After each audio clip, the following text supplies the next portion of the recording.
In the old quarter of a wind-worn city, where dawn always arrived carrying the smell of yeast, rain, and smoke, there lived a young bread seller named Elias.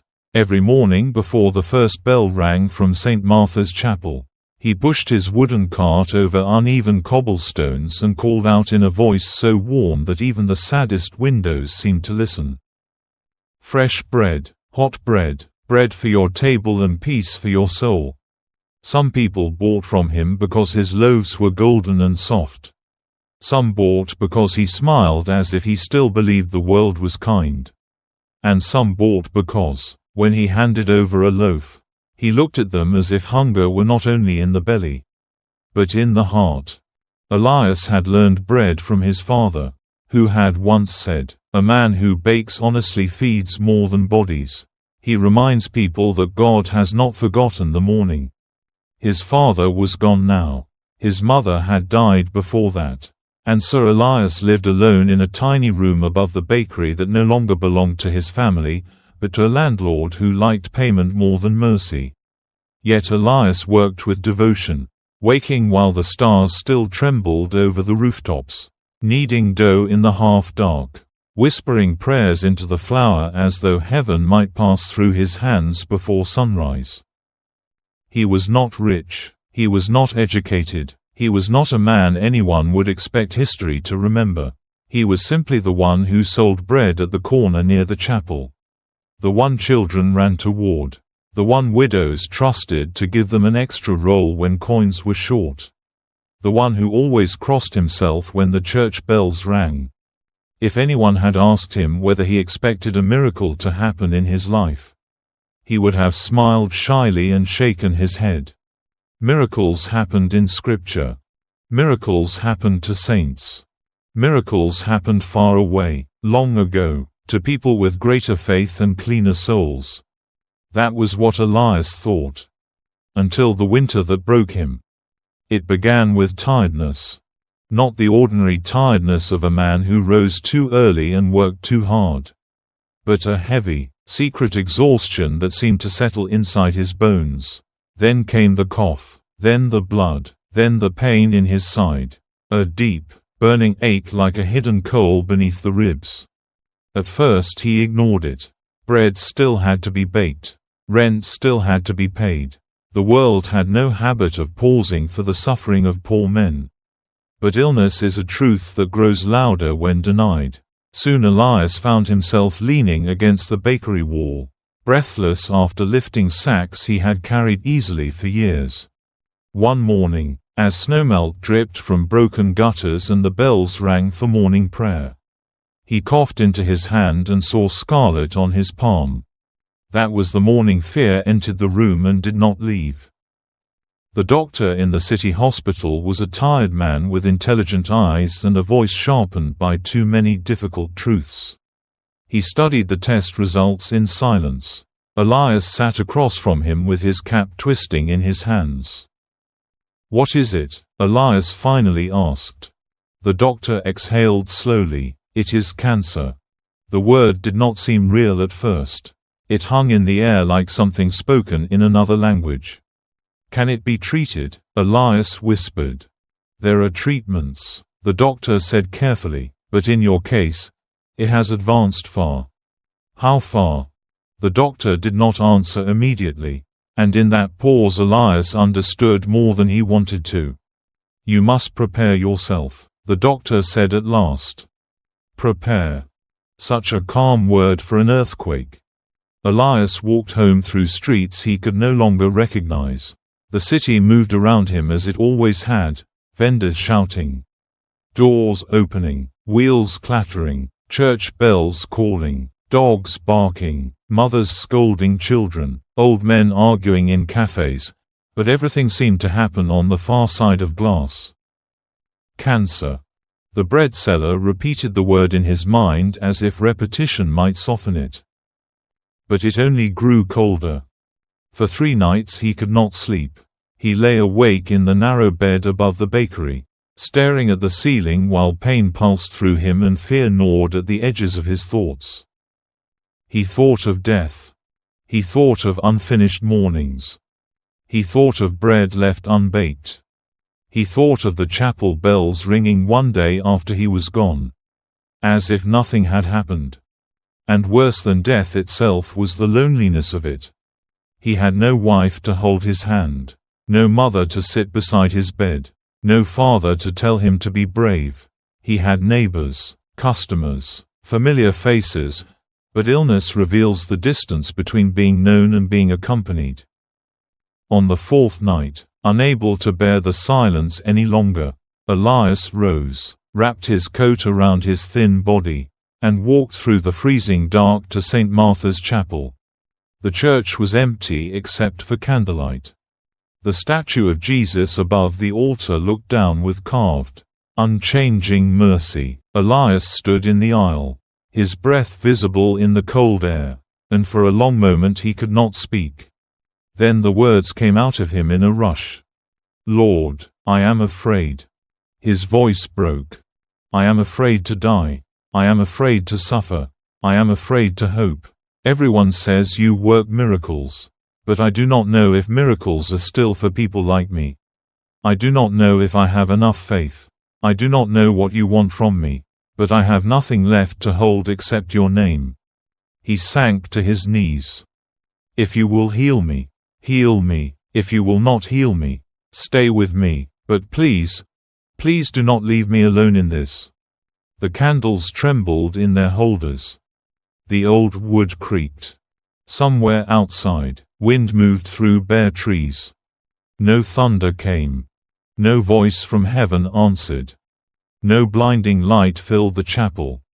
And yet, as Elias knelt there with tears running freely down his face, something changed, not in his body, not yet, but in the room inside him where terror had built its throne.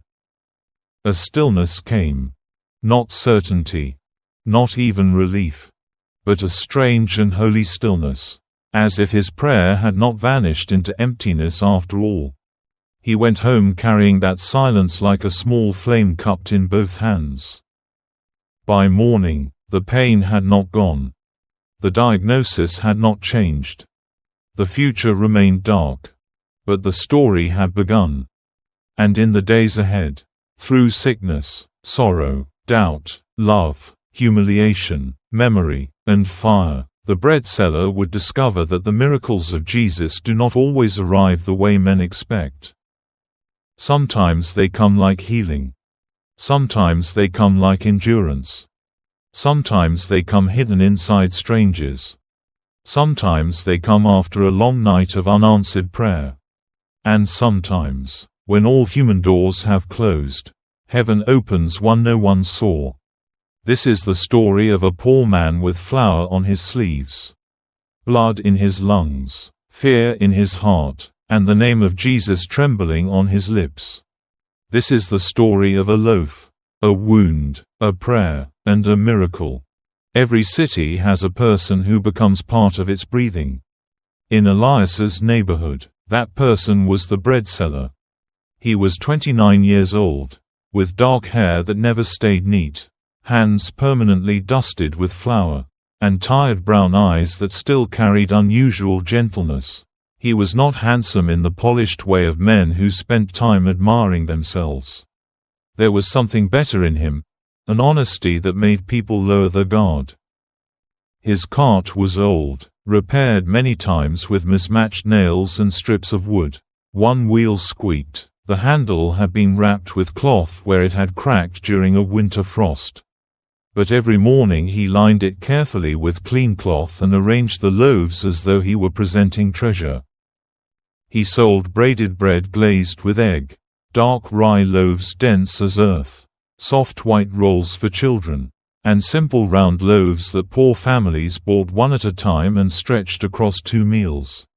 He knew who liked crust, who needed credit, who pretended not to be hungry, and which lonely souls delayed leaving just to hear a few kind words. "Good morning, Mrs. Rena," he would say. "2 rolls today, then your grandson must be visiting." "How did you know?" the widow would ask, smiling. "Because you only buy one for yourself. The second is for someone you love." Or to little Thomas, who never had enough money. "You dropped a coin yesterday," Elias would say, slipping an extra roll into the boy's hands. "I'm only returning it." Thomas knew it was not true. So did Elias, but they both honored the dignity of the lie. The chapel stood near his corner, and old Father Benedict often passed by just after sunrise. "You work too hard," the priest told him one morning. "And you pray too much," Elias replied. Father Benedict smiled. "Then perhaps between us the neighborhood survives." The priest was a man with a face full of lines carved by grief and laughter in equal measure. He had known Elias since boyhood, since the days when the child used to sit by the bakery oven watching his father score loaves with a razor. "Your father would be proud of you," Father Benedict said once. Elias bowed his head. "I hope that is true." It is. Pride, however, did not pay rent. The bakery where Elias worked had belonged to his family for 2 generations before debt and medical bills forced its sale after his mother's illness. The new owner, a businessman named Lucien Moreau, cared little for heritage and less for sentiment. He had allowed Elias to remain as baker because customers liked him and the shop stayed profitable. But his tolerance was always edged with calculation. "Goodness is useful," Lucien once said while counting coins in the back room. "People buy more readily from a face they trust." Elias had not liked the sentence, though he could not say exactly why. It turned kindness into strategy. It made bread feel like bait. Still, he endured. That was what poor men did. He endured the long hours, the rising flour prices, the landlord upstairs who hammered on his door when rent was late, the winter leaks, the summer heat of the ovens, the ache in his shoulders, the quiet grief that still visited when he remembered his parents. There was one brightness in his days he rarely named aloud. Her name was Mara. She worked in a small flower stall 2 streets over, beneath a striped awning and beside a shop that sold candles and religious medals. She was 26, with thoughtful eyes the color of chestnuts and a way of listening that made a person feel less alone while speaking. She tied her dark hair back when working, though loose strands always escaped in the wind. Her hands smelled of roses, wet leaves, and stems. She and Elias had known each other for years in the way neighborhood souls know one another, gradually. Through repeated crossings, a loaf exchanged for a bundle of unsold flowers, a greeting in rain, shared laughter over stubborn customers, small acts, small recognitions. "Your bread makes people kinder," Mara told him once. "That is because hungry people are dangerous," Elias answered. "No," she said, smiling, "it is because you need prayer into it." He laughed, embarrassed. "You give me too much credit. And you give away too much bread. Then we both have faults." He never told her what she had become to him. How could he? He was a bread seller barely balancing debt. She deserved a future larger than his narrow room above a bakery and a body bent by labor before its time. So he kept his affection hidden beneath ordinary kindness, where many holy and foolish things are buried. Sometimes, after work, he would pass her stall and carry a crate inside for her. Sometimes she would save the bruised flowers no customer wanted and place them in an old jar in his room, so that when he woke before dawn there was color beside the window. Those jars changed the room. So did she. But Elias was a man who had learned not to expect too much from life. Joy, in his experience, was given in pieces, never in abundance. That winter, however, something in him began to fail. At first he blamed the weather. Everyone was tired in the cold months. Everyone coughed. Everyone worked through aches. But his fatigue deepened into a kind of internal drowning. He began waking already exhausted. The sacks of flour felt heavier. The heat from the oven no longer reached his bones. One morning, while pulling trays from the oven, A sudden sharp pain knifed through his side so strongly that he nearly dropped the bread. Matteo, the young assistant who washed pans and swept the floor, stared at him. "Are you all right?" "Yes," Elias lied. "You look pale." "Then the flour has won." Matteo laughed uncertainly, but his eyes remained worried. The lies multiplied after that. He was fine. He had slept badly. He had eaten too little. He had a cold. He only needed rest.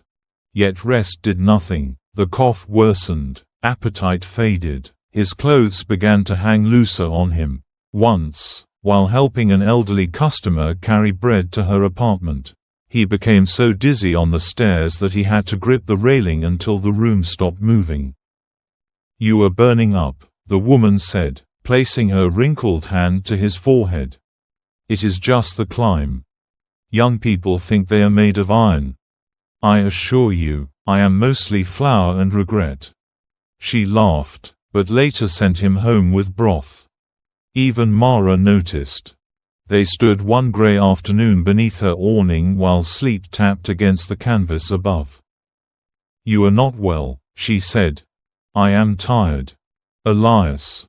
The way she said his name made evasion feel dishonest in a deeper way. He looked away. "It is probably nothing." "Then let someone tell you it is nothing. Do not decide that for yourself." He tried to smile. "You sound like Father Benedict." "Then perhaps he is right too. I cannot miss work. You cannot miss life either." That sentence stayed with him. But necessity is a ruthless counselor. Lucien had already complained about slower production. Rent was due. Doctor visits cost money. Hope itself could feel expensive when one was poor. Then came the morning of blood. The sky was white with cold light. Bells rang over roofs still wet from thaw. Elias had just sold 2 loaves to a factory worker when the cough took him, violent, wrenching, impossible to suppress. He bent over, hand against his mouth. When he pulled it away, red stained his palm. The street seemed to tilt. The factory worker stepped back. "You need a doctor." Elias nodded, but all sound had become distant. Across the street, he saw Mara standing frozen at her flower stall, a bundle of lilies in her arms, her face gone pale. She crossed to him immediately. "Come," she said. "I still have deliveries." "No." He had never heard such firmness in her voice. "Matteo," she called. The boy ran out from the bakery. "Take the cart inside," Mara ordered. "Tell Mr. Moreau he is gone for the day." Matteo looked terrified. "What happened?" "Do it." She took Elias by the arm. He was trembling, though he could not tell whether from cold, weakness, or fear. "I can walk," he muttered. "Then walk beside me." The city hospital was 6 streets away. But the journey felt endless. Elias could smell disinfectant before they even entered. White halls, metal benches, fluorescent light that made every face look already unwell. Mara stayed with him through the waiting. She answered questions when he lost track of them. She pressed water into his hand.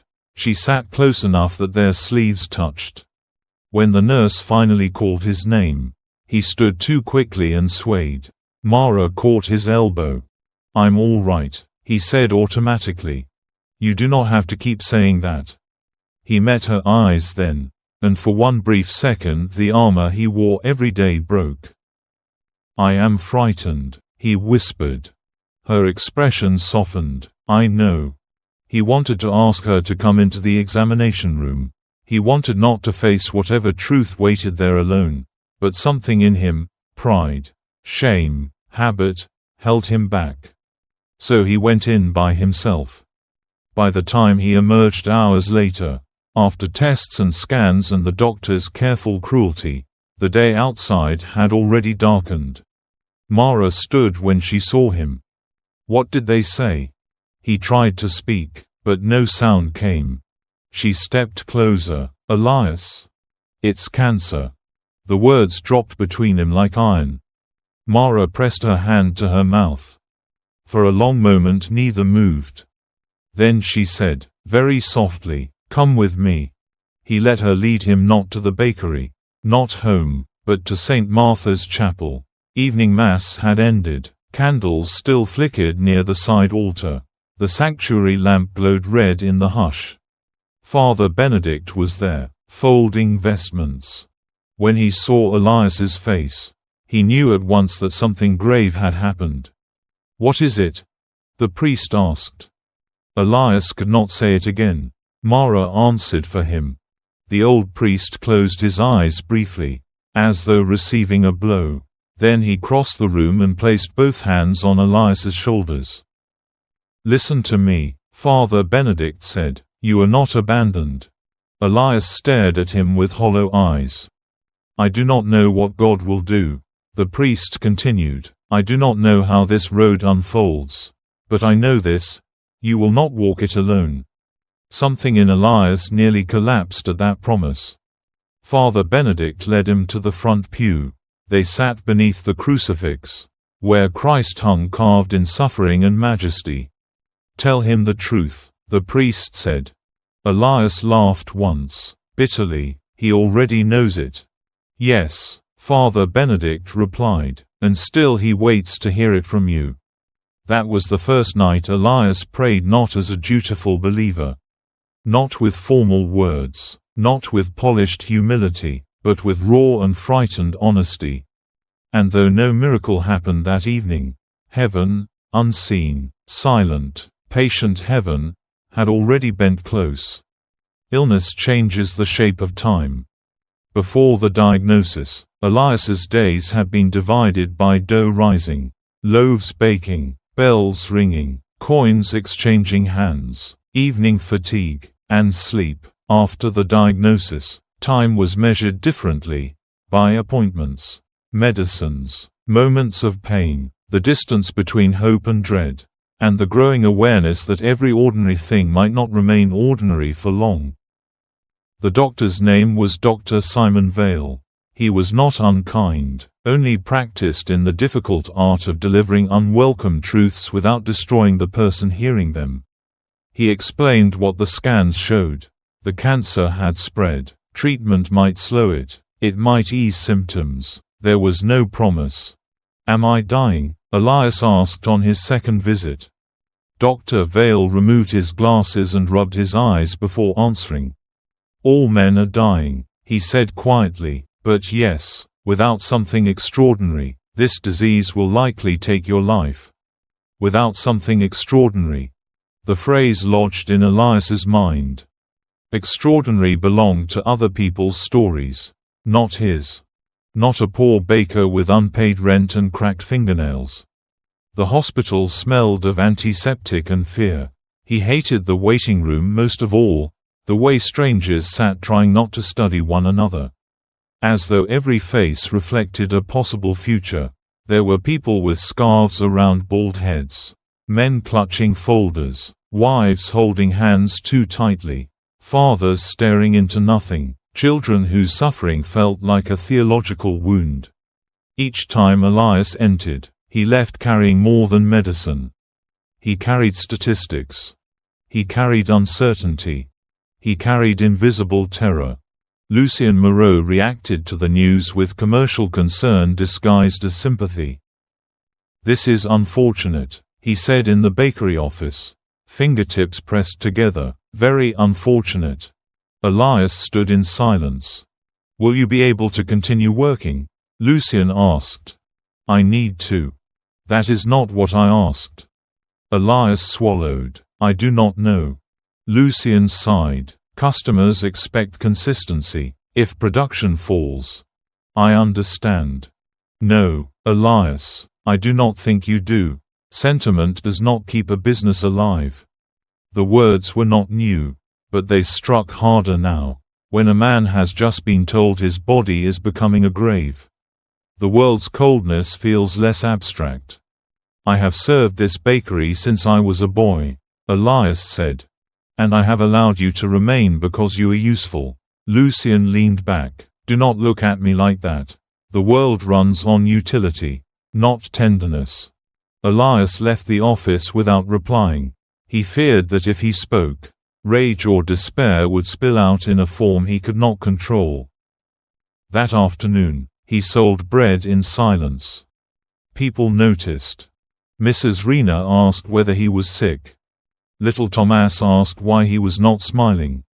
Father Benedict stopped and looked at him for a long moment. "Come by the rectory tonight," the priest said. "I have work." That was not a suggestion. So Elias went. The rectory was warm, cluttered, and smelled faintly of books, tea, and candle wax. Father Benedict poured soup into 2 bowls and waited until Elias had eaten several spoonfuls before speaking. "You cannot carry this alone," the priest said. "I am not alone." "Then why are you pretending to be?" Elias stared into the soup. "Because I do not know how to do anything else." Father Benedict's expression gentled. "That is the truth of many men." Silence held them for a while. Then Elias said, "I keep thinking of Lazarus." The priest looked up. "The sisters sent for Jesus," Elias said, "and he did not come at once. He let them suffer waiting. I do not understand that." "Neither did they. Why would he delay?" Father Benedict folded his hands. "Sometimes what appears to us as delay is not absence. The Lord sees the whole road when we see only the dust at our feet." "That sounds wise," Elias said bitterly. "It does not sound comforting." "No," the priest admitted. "Faith and comfort are not always twins." That night Elias went upstairs to his room and sat by the window until dawn. Snow fell in slow, silent diagonals through lamplight. On the sill stood a jar of faded flowers Mara had left the week before. Their petals were curling inward, but they had not yet surrendered all color.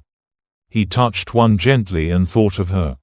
Mara became, in those first weeks, one of the quiet pillars holding him up. She did not overwhelm him with advice. She did not repeat shallow phrases about staying positive. She did not look at him with the pity he dreaded. Instead she brought practical mercies. Hot broth. A scarf when the cold worsened his cough. Fresh flowers for the room. A notebook so he could write expenses and symptoms in one place. One evening she found him sitting on the floor beside the bed, too exhausted to remove his shoes. "You should have called someone," she said. He laughed weakly. "Who?" "Me." The answer came so quickly and simply that it pierced him. She knelt and untied his shoes.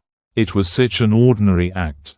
And yet Elias felt tears rise with frightening speed. "Mara. Don't." "What?"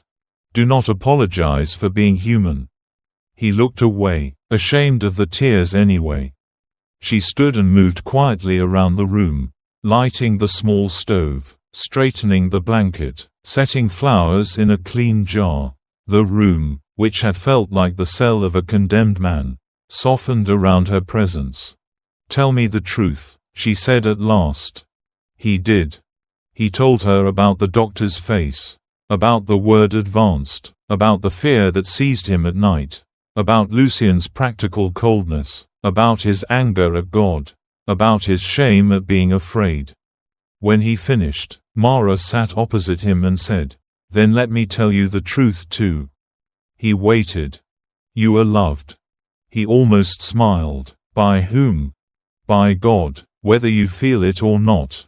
By Father Benedict. By Matteo, who nearly cries every time you cough. By half the neighborhood, though they are clumsy at showing it." She hesitated, then added more softly, "and by me." Something in the room shifted.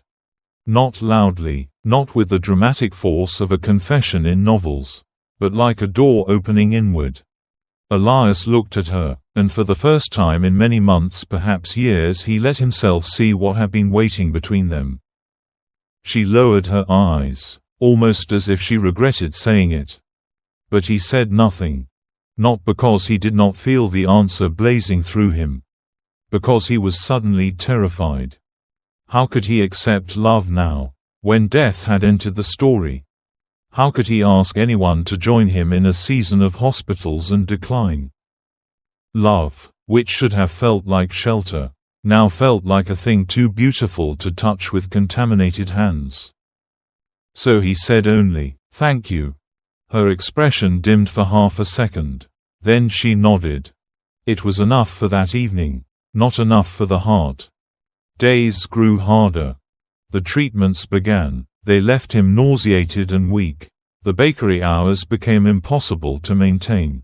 Matteo took over small tasks, while Lucien hired another baker for mornings and began speaking to Elias as though he were already half gone.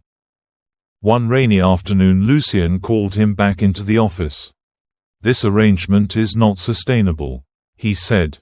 Elias, pale and sweating despite the cold, gripped the chair to remain steady. "I am still working. Intermittently. I can improve." Lucien looked at him for a long moment, then said what he had clearly rehearsed. "I cannot continue paying full wages for partial labor." The sentence landed with brutal force. "Please," Elias said before pride could stop him. "I need the income. And I need reliability. You know what this place means to me."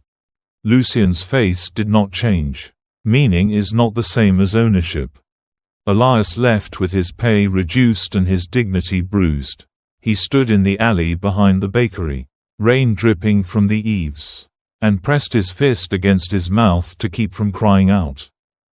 When suffering comes, it rarely travels alone. It brings humiliation. It brings fear. It brings the discovery of who comforts and who calculates. That evening, too weak to push the bread cart, Elias walked instead to the chapel. No service was being held. Only a handful of candles burned before the statue of the Sacred Heart. He sat alone in the back pew. "I do not know how to do this," he whispered. The church answered only with silence. I asked for healing. I would settle for strength. I would settle for one clear sign. One word. One moment that says you are truly here. Still silence. His anger rose then, frightening him with its intensity. "What do you want from me?" he said aloud. "I have worked. I have tried to be honest. I have prayed. I have fed people when I could barely afford my own food. And now this. If you are going to take me, then take me, but do not stand hidden while I drown." His voice echoed softly through the empty chapel. He covered his face. "Forgive me," he murmured. From somewhere near the side altar came a slight sound. A scrape of wood. Elias lowered his hands. Father Benedict emerged from the confessional, where he had apparently been sorting linens or books. The old priest walked toward him without surprise. "I hoped no one heard that," Elias said hoarsely. "I hope the Lord did," Father Benedict replied. Elias gave a broken laugh. "I was shouting at him." "Yes. Does that offend him?" Father Benedict sat beside him. "The Psalms are full of faithful men crying out in confusion, grief, and even protest. God is not frightened by honesty, but you must stay long enough to hear him answer in the ways he chooses." "And what if he never answers?" The priest looked toward the crucifix. "Then you will discover that even unanswered prayer can become a bridge by which grace enters." Elias wanted clearer theology. Instead he got mystery. But mystery, it turned out, was where his next step waited. Before leaving, Father Benedict placed a small New Testament into his hand. "Read the Gospels," he said, "not as a man searching for ideas. As a man searching for the face of Jesus." That night, under the dim lamp beside his bed, Elias opened to the Gospel of John.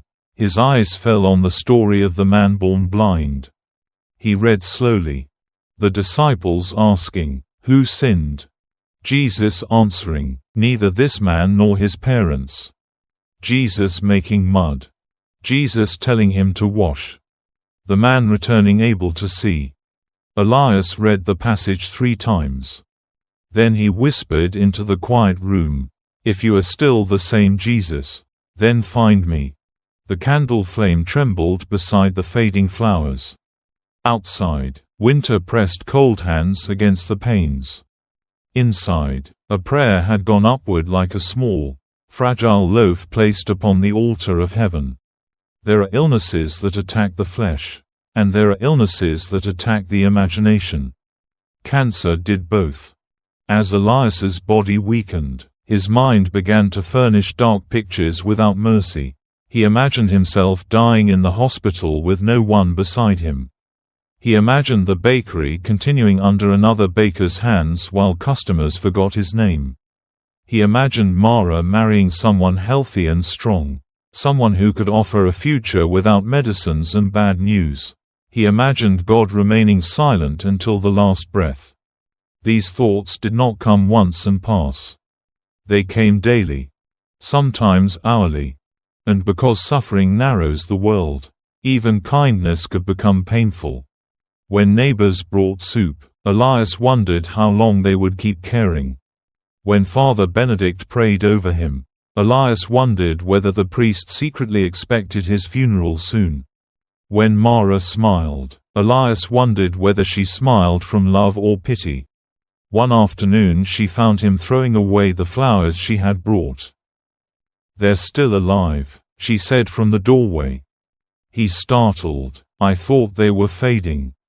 "Everything fades eventually." She stepped inside and took the small cluster of white chrysanthemums from the bin. "That is not the same as being dead." He sank into the chair, exhausted from a walk that once would have been trivial. "I did not mean anything by it," he muttered. "But you did." He looked up sharply. Her gaze was steady. "You have been pushing away everything that reminds you life is still here." "I am tired." "I know." "No, Mara, you know around me, you do not know inside." She set the flowers back into water. "Then let me know." He laughed bitterly. "Why? So you can watch me become less and less myself." Her face tightened. "Do you think love disappears because suffering enters the room?" The word hung there again, love. Now impossible to pretend he had not heard. Elias stood too quickly, swayed, then caught the table edge. "You should not love me," he said. She stared at him as if he had spoken something absurd. "That is not your decision." "It should be." "No." Her voice sharpened. "What should be your decision is whether you will let yourself be loved at all." He turned away. Through the window, evening light lay thin and gray over the roofs. "I have nothing to give you," he said. "You have already given me many things." "A future." He shook his head. "I cannot give you that. You do not own tomorrow." "Elias, neither do I." He pressed both hands against the table, breath shaking. "I could die." "Yes," she said quietly, "and one day so could I. That is not the revelation you think it is. The question is whether fear will decide everything before life has spoken." He wanted to answer. He wanted to say that he loved her too, had perhaps loved her long before he understood it. But terror and tenderness were wrestling inside him, and terror had stronger muscles. So he said the cruel thing. "You deserve better than a dying man." Mara went very still. After a long silence she replied, "Do not use humility to disguise rejection." Then she left. The door closed softly. The room became unbearable. Elias sank into the chair and covered his face. A few minutes later he realized he was weeping. He had wounded the only heart that had come close without demanding anything in return. Illness had made him frightened. But fear did not excuse cowardice. That evening Father Benedict found him in the chapel. "You look like a man who has set his own boat on fire," the priest said. "I hurt Mara." Father Benedict sat beside him. "Why?" "Because I love her." The priest let out a breath that might almost have been amusement. Human beings make such ruins when love and fear meet in the same room. Elias stared at the flickering sanctuary lamp. What if marrying me would only hand her grief? What if loving you is already her free and conscious choice? I cannot ask her to stay. You need not command what a true heart gives willingly. Elias shook his head. It feels selfish. Father Benedict was quiet for a moment, then said, sometimes refusing love is not sacrifice. Sometimes it is pride wearing noble clothing. That stung because it felt true. The priest continued, you assume you know what story God is writing. You do not. You assume suffering makes you unworthy of companionship. It does not. Christ did not wait until humanity was healthy to love it. Elias closed his eyes. When he opened them again, he asked the question he had been avoiding. Do you believe Jesus still performs miracles? Father Benedict did not answer lightly. Yes, he said. In the same way as in the Gospels. Sometimes, not always, and not under our command. Then why not for everyone? That mystery has broken many hearts. I cannot solve it for you. The priest's voice softened, but I know this. A miracle is never only the change of a circumstance. It is the invasion of divine mercy into human reality. Sometimes that mercy mends the body. Sometimes it remakes the soul. Sometimes it does both. Elias wanted the first kind. He was not ashamed of wanting it. That night he returned to the Gospel of John and read again. Then turned to the healing of the woman with the issue of blood. She touched the hem. Jesus turned. Daughter, your faith has made you well. He read those words aloud. Daughter. Not case. Not interruption. Not burden. Daughter.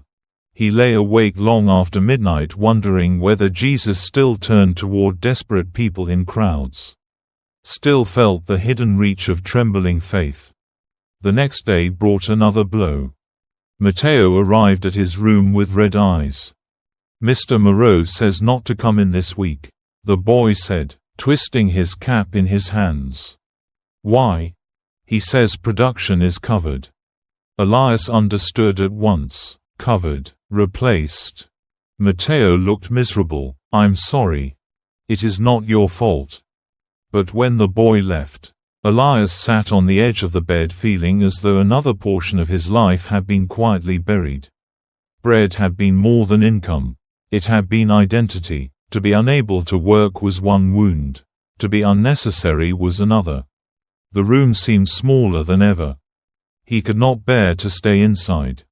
Wrapping his scarf around his mouth against the cold, he walked slowly through the city, not toward the bakery, not toward the hospital. He ended at Mara's flower stall. She was arranging white lilies in a tall metal bucket, her face calm in the way people look when they have taught themselves not to expect certain things. When she saw him, her hands paused. I came to apologize, Elias said. The wind moved between them. For which part? She asked. For treating your love as something I had the right to refuse on your behalf. Her eyes softened slightly, but she said nothing. For pretending noble motives when I was really afraid, he continued. For thinking pain made me less human instead of more in need. For hurting you. Mara set down the lilies. And now? He took a breath that trembled. Now I am still afraid. But I am more afraid of losing the truth than of speaking it. She waited. I love you, he said. The words felt at once like release and terror. I have loved you in quiet ways for longer than I can measure. In the flowers you left by my window. In the extra steps I took just to pass your stall. In every excuse to help you carry boxes. I loved you before the diagnosis. And I love you now. But I do not know what future I can offer. Mara's eyes filled with tears. Then she smiled, a small, shaking smile that carried both sorrow and joy. You foolish man, she whispered. Did you think I was asking for guarantees? Before he could answer, she stepped forward and embraced him. Elias stood rigid for one stunned second, then folded his arms around her with desperate gratitude. He could smell roses in her hair. He could feel how carefully she held him, aware of his weakness but not repulsed by it. For that moment, cancer lost its throne. When they parted, she rested her hand against his cheek. "We will walk the truth we are given," she said, "not the future fear invents. And if the truth is terrible, then we will not walk it without Christ." That evening, for the first time since his diagnosis, Elias laughed, a real laugh, while sitting in the rectory kitchen with Mara and Father Benedict. The priest raised an eyebrow. "So," he said dryly, "you have finally stopped behaving like a martyr in a bad play." Mara nearly choked on her tea. Elias groaned. "Did she tell you?" "She did not need to. Your face is entirely different." The old priest looked from one to the other and his weathered features softened. "Good, then let love do what fear could not." Yet even as joy returned in fragile portions, the body continued its decline. At night the pain worsened. The cough deepened. The treatments drained him. And one Sunday after Mass, while Father Benedict announced prayer intentions, an elderly woman approached Elias with a small medal of the Sacred Heart. "My son wore this when he was in the war," she said. "He came home alive. Take it." Elias tried to refuse. She closed his fingers around it. "Receive blessings when they come." Others followed in their own awkward ways. A butcher gave him bones for broth. A seamstress repaired his coat sleeve for free. A schoolgirl drew him a picture of Jesus holding bread and wrote underneath in crooked letters, ***, he feeds you too. Such offerings did not cure him. But they kept something else from dying. Hope does not always survive because circumstances improve. Sometimes it survives because love appears repeatedly in humble clothes. Still, there remained the great unanswered prayer. "Heal me." One night, unable to sleep, Elias walked again to the chapel. This time he knelt before the crucifix and remained there so long his knees went numb. "Lord," he whispered, "I do not know whether I am asking boldly or foolishly, but I ask again, heal me, not because I deserve it, not because my faith is strong, but because you are Jesus, and mercy is what you do." He stayed there until dawn leaked blue through the stained glass. When he finally rose, his body still hurt. His lungs still burned. Nothing visible had changed. And yet, as he turned to leave, he saw something he had not noticed before. At the base of the crucifix, someone had left a small basket containing 5 round loaves and 2 dried fish made of carved wood, an old devotional object for a children's catechism lesson perhaps. Forgotten there by chance. But to Elias, in that hour, it did not feel like chance. 5 loaves. 2 fish. The miracle of multiplication. He stared at the little basket for a long time. Then he whispered, "If you can multiply bread, then surely you can also multiply mercy." He did not know it yet, but that prayer would become the hinge of his life. The first rumor reached him through Mrs. Rena. She bought her usual loaf, leaned over the cart, and said in a conspiratorial whisper, "There is a man outside the city who prays for the sick." Elias almost smiled. There are many men who say they do that. No, this one is different. My cousin's neighbor went to him with a twisted leg and came back walking straight. Rumors heal many people more quickly than truth. Mrs. Rena frowned. "You have become cynical." "I have become tired." That evening Father Benedict mentioned something similar. A small prayer gathering has formed at the old hillside retreat of St. Jude. The priest said while sorting donated blankets, "Some speak of unusual healings." Elias looked up. "Do you believe it?" Father Benedict shrugged gently. "I believe God is free. That is not the same as believing every rumor." Mara, who had been arranging candles nearby, asked, "Would it be wrong to go?" "No, The priest said, "Seeking prayer is never wrong. But we must go seeking Christ, not spectacle." The words settled in Elias's heart. The retreat house stood beyond the city limits on a low hill lined with cypress trees. It had once hosted silent retreats, though in recent years it had mostly housed aging nuns and a groundskeeper with more cats than teeth. The prayer gatherings had begun quietly. Someone from a nearby village claimed to have been healed of severe pain after a night of adoration there. Then another story spread. Then another. Soon people came carrying crutches, diagnoses, grief, addictions, unanswered prayers, and that uniquely painful blend of skepticism and desperation that often accompanies suffering. Mara wanted to take him at once. Elias resisted for 3 days. "I do not want to become one of those stories people tell when they have run out of medicine," he said. "Then do not go as a story," she replied. "Go as yourself. What if nothing happens? Then you will still have prayed. What if something does?" A strange light touched her face. "Then you will have been met." Father Benedict offered to accompany them. On the morning they left, the sky was colorless and low. Elias, wrapped in his coat and scarf, looked more like a man twice his age.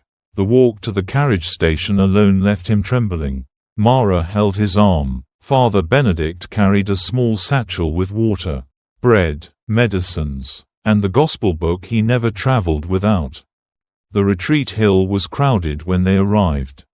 Some came in wheelchairs, some limped, some wept before entering, others stood with folded arms, determined not to look foolish if disappointment followed. Volunteers moved among them with blankets and cups of tea. The chapel bells rang at noon, thin and clear over the winter wind. Inside the retreat chapel, the air felt charged, not with theatrical excitement, but with concentrated longing. Candles flickered before the tabernacle. A wooden crucifix hung above the altar. Voices rose in simple hymns. "Jesus, Son of David, have mercy on me. Lord, I believe, help my unbelief. Sacred Heart of Jesus, I trust in you." The phrases passed from mouth to mouth like shared bread. Elias sat in a back pew because he was too tired to stand. He watched others go forward for prayer. An old woman with trembling hands. A young man with haunted eyes. A mother carrying a child whose body seemed too light. No theatrics followed, no shouting, no manipulative display. Some people simply wept, some smiled through tears, some left looking unchanged, some remained kneeling in silence. At the front stood a visiting monk named Brother Gabriel, broad-shouldered and plain-faced, with eyes so steady they seemed to see beyond performance. He wore no halo of charisma. He prayed like a man accustomed to obscurity. When at last Elias reached him, supported by Mara on one side and Father Benedict on the other, Brother Gabriel asked only, "What is your name?" "Elias." "And what do you seek from the Lord?" "Elias." The answer lodged in his throat. Mara squeezed his arm. "I seek healing," Elias said, "and if not healing, then mercy." Brother Gabriel nodded, a wise prayer. He laid one hand lightly upon Elias's head and another over his chest. The chapel grew strangely quiet around them. Brother Gabriel prayed not loudly, but with deep simplicity. "Jesus of Nazareth, who touched the leper, opened blind eyes, strengthened the crippled, and raised the dead, look now upon your son Elias. You know his body, you know his fear, you know the hour appointed for him and the pages still unwritten. If it pleases your heart, heal him. If you are writing another kind of miracle, let him not be afraid. In all things, let him know he is seen and loved." The words were not dramatic. But as they were spoken, Elias felt warmth spread beneath Brother Gabriel's hand. Not heat from skin. Not imagination exactly. Something deeper, like water moving under frozen ground. His eyes filled unexpectedly. Brother Gabriel looked at him with a calm intensity that unsettled and comforted all at once. "Do you believe Jesus can heal you?" the monk asked. Elias, trembling, answered the only honest thing he could. "I believe he can. I do not know whether he will."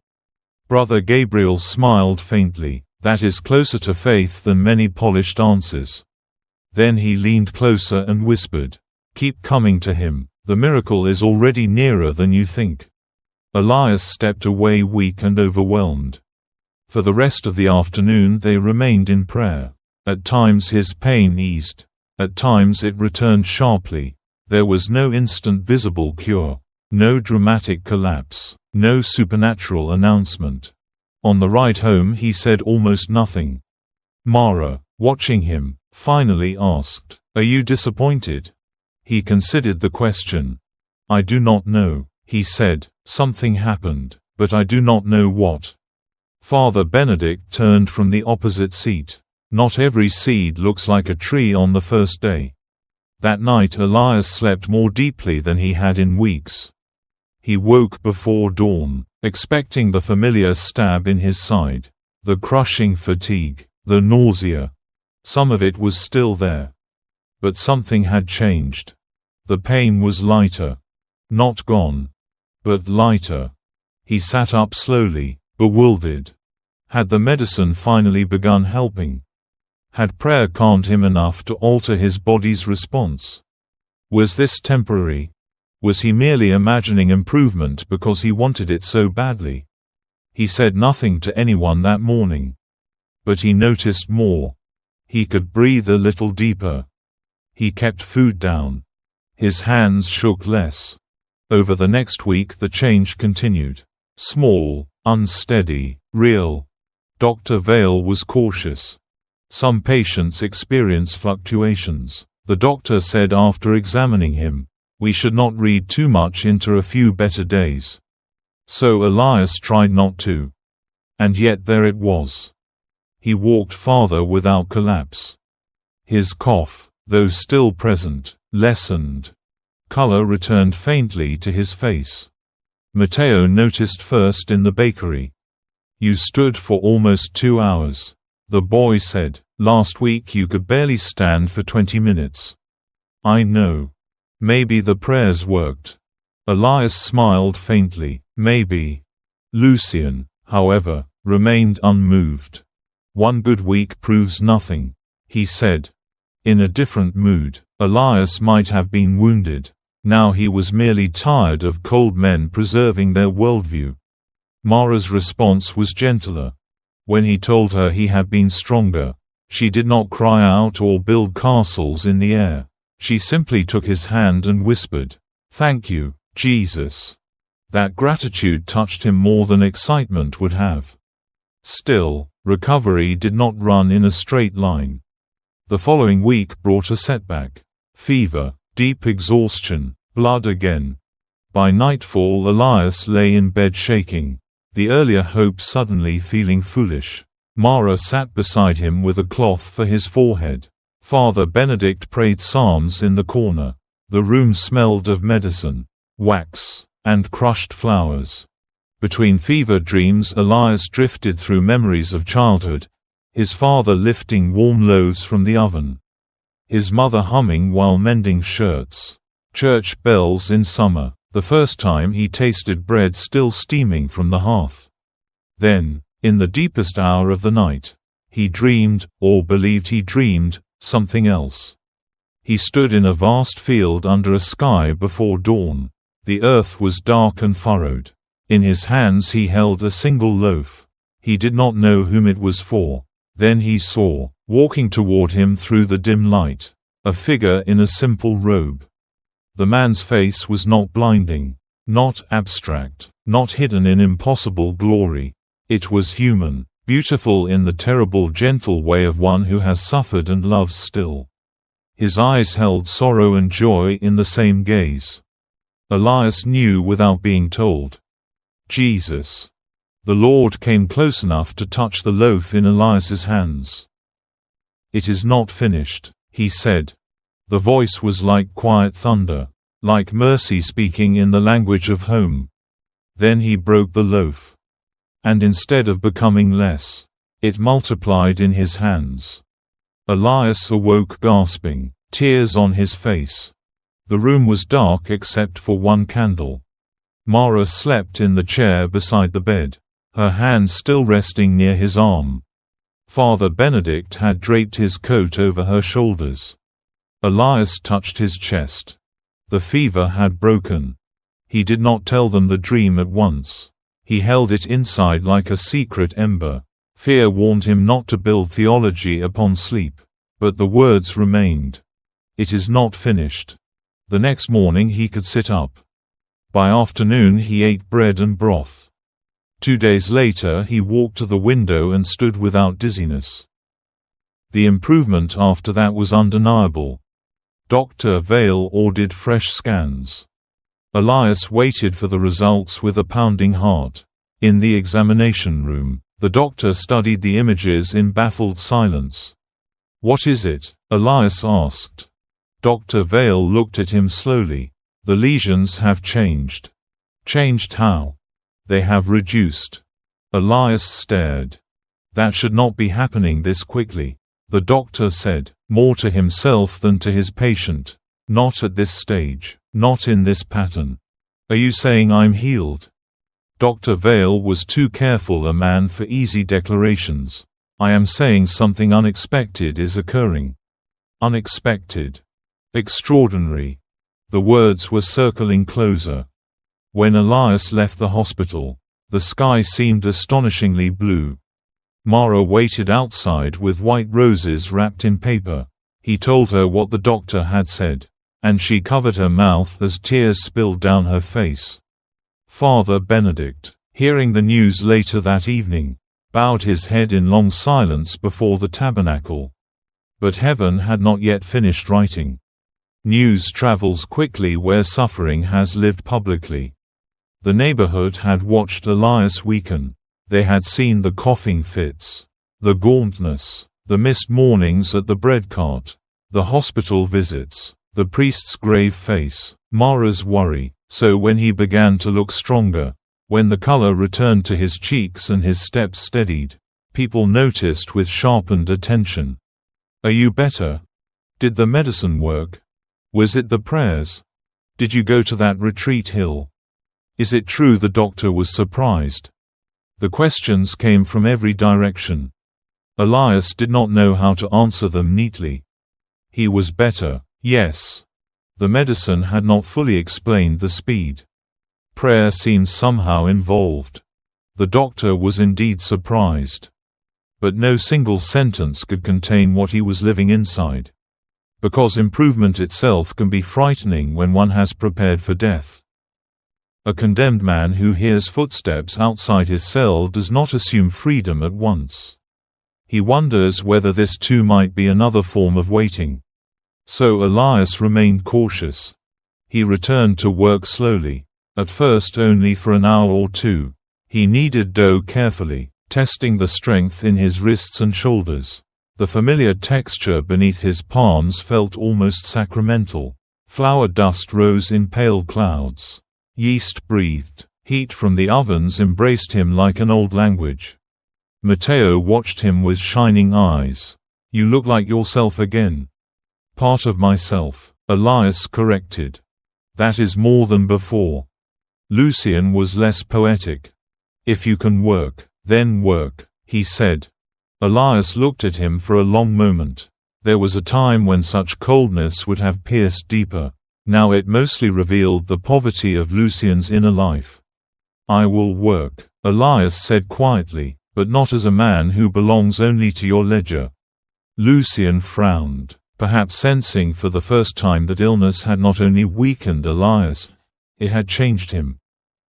Father Benedict suggested a Mass of Thanksgiving. Elias resisted. "It is too soon," he said. "What if this reverses? Then Thanksgiving will not have been wasted." The priest replied.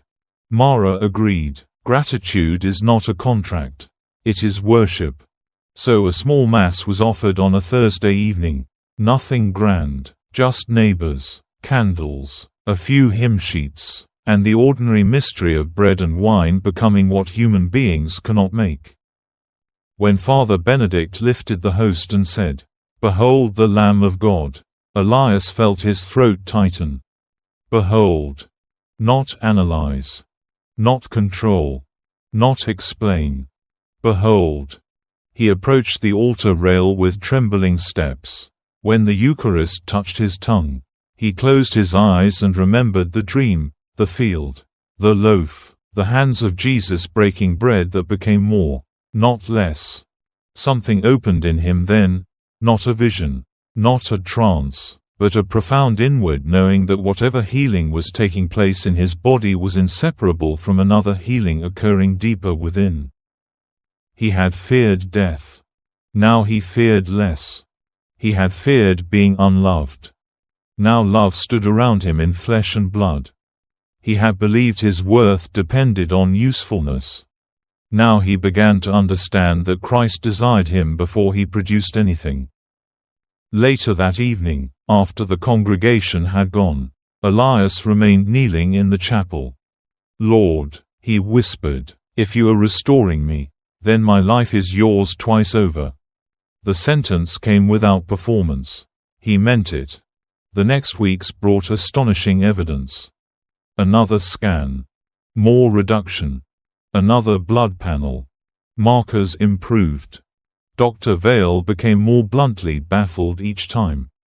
"This is beyond the expected response," he admitted during one appointment. "I don't say that lightly." "Do you think it's a miracle?" Elias asked. "Doctors are cautious creatures by training and necessity." Dr. Vale folded his hands. "I think medicine should tell the truth when it sees an uncommon outcome. Something remarkable is happening. Whether one names it miracle depends on one's framework." "And yours?" The doctor hesitated, then gave a tired half-smile. "My framework has room for mystery, though I do not always advertise that to colleagues." Elias left the clinic carrying not certainty, but wonder large enough to breathe in. It was during this season that the idea of free bread began. He had gone one morning to the alley behind the bakery to pray before work. A habit he had picked up during illness. As he stood there, he noticed a woman and two small children rummaging through a crate near the rubbish bins. The younger child pulled out a stale heel of bread and tried to brush dirt from it. The sight struck him with force. Once he might have simply handed them food. Now something larger rose in him. That afternoon he asked Lucien whether the unsold bread from each day could be distributed to the poor rather than discarded or sold at a discount to feed animals. Lucien laughed. "You are becoming sentimental again. It is waste. It is inventory. It is food. And food is value." Elias held the man's gaze. "Then let it become holy value." Lucien waved a dismissive hand. "If you want to give away your wages, do so. Do not meddle in business policy." That night Elias sat with Mara and Father Benedict in the rectory kitchen and told them what had happened. Mara's eyes flashed. "Then we do it without him."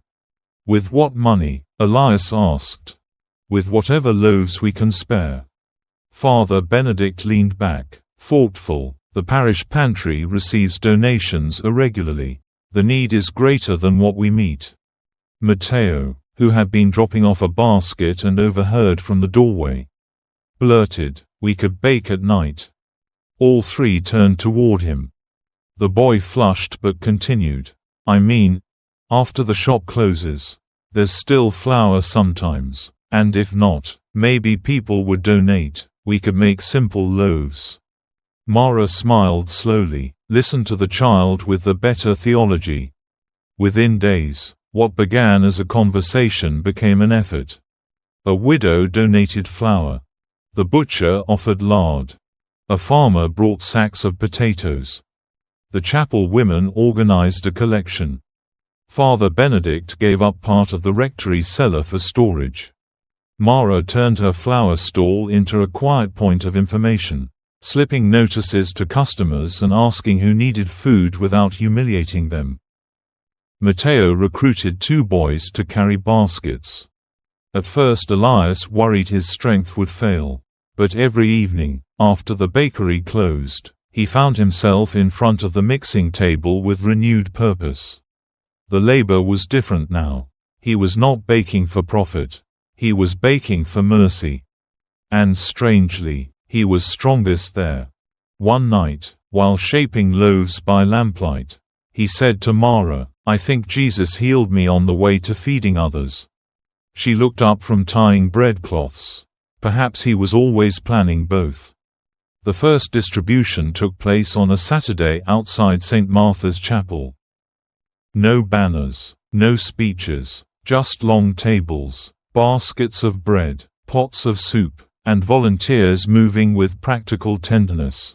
Elias stood behind the table handing out warm loaves. People came shyly at first. Then steadily, laborers between jobs. Widows, mothers, old men, refugees, children who tried to hide how hungry they were. Every time Elias placed bread into someone's hands, he felt the dream again. The loaf breaking. The loaf multiplying. Jesus saying, "It is not finished." By noon the baskets should have been nearly empty. Yet somehow there always seemed enough. Not infinite bread falling from heaven. Not a public spectacle. Just enough arriving, enough donated, enough baked, enough carried in by those who heard and helped. A sack of flour from someone unknown. A basket of rolls from a neighboring village. Coins tucked anonymously into the parish box. A merchant who, having once mocked the effort, quietly paid for yeast the next week. It was not the miracle of Galilee repeated in visible form. But it bore the same signature. Provision. Mercy. More than expected. One evening after the tables were cleared, Father Benedict said, "The multiplication of loaves was never only about hunger. It was about the revelation of who Christ is when human resources end." Elias sat on the church steps. Tired in the best way. "I think I understand that more now." The priest studied him. "And what do you understand?" "That he does not merely rescue. He incorporates." Father Benedict smiled. "Go on." He could have fed everyone without bread in anyone's hands. But he chose the offering of a child's loaves. Even the miracle passed through human willingness. The old priest's face brightened with approval. "Yes." Elias looked down at his flour-roughened hands. "Then perhaps my healing was not only for me. Perhaps I was being placed back into his hands." Mara, seated beside him, whispered, "Exactly." Yet not everyone rejoiced. Lucien grew increasingly irritated by the attention Elias received and by the way customers now spoke of him with near reverence. "The neighborhood is turning you into a saint," he said sharply one morning. "No," Elias replied, "they are seeing God's kindness." Lucien scoffed, "Or indulging superstition." Elias set down the dough he was kneading. "Why does mercy anger you?" "Because mercy is sentimental currency for people who do not understand how the world works." "And how does it work?" "Power, profit, survival." Elias wiped flour from his hands. "Then it works too small." Lucien's expression hardened. "Do not preach to me in my own bakery." The irony might once have amused Elias. Instead it saddened him. For the first time he saw clearly that the deepest poverty in the room was not his former diagnosis, but Lucien's refusal to imagine a world governed by grace.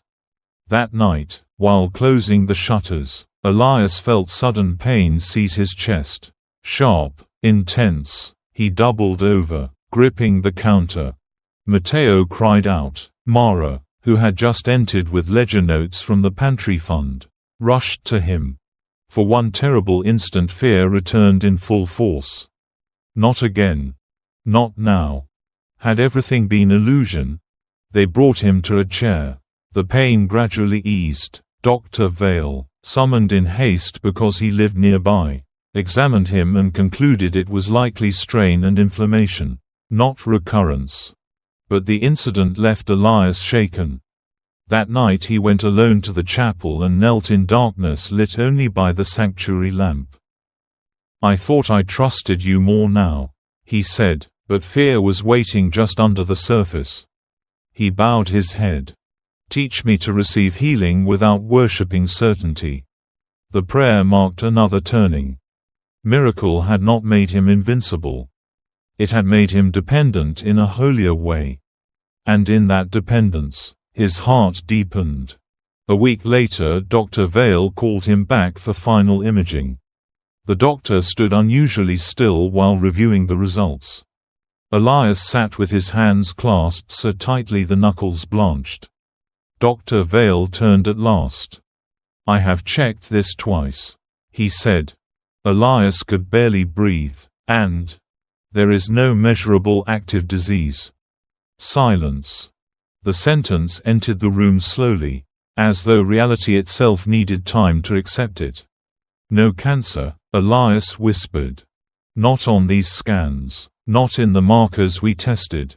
Dr. Vale exhaled. "I would still monitor you.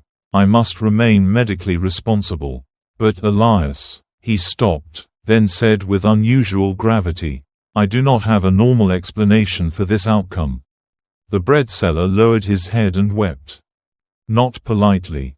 Not elegantly. He wept with the force of a man who had stood at the mouth of death and found mercy there.